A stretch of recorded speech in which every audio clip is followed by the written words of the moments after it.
উপস্থিত আছেন ঢাকা মহানগর উত্তর বিএনপির সংগ্রামী নেতা, মহানগরের সংগ্রামী সদস্য সচিব জননেতা জনাব মোস্তফা জামান। উপস্থিত আছেন ঢাকা মহানগরের অন্যতম যুগ্ম আহ্বায়ক,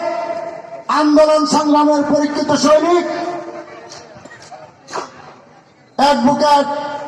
আব্দুর রাজ্জাক ভাই এবং অন্যতম যুগ্ম আহ্বায়ক মাহবুব আলম মন্টু ভাই এবং সাবেক স্বেচ্ছাসেবক দলের সদস্য সচিব রিয়াজ ভাই সহ আমার সামনে উপস্থিত বাংলাদেশ জাতীয়তাবাদী উলামা দল সহ সংগ্রামী নেতৃবৃন্দ,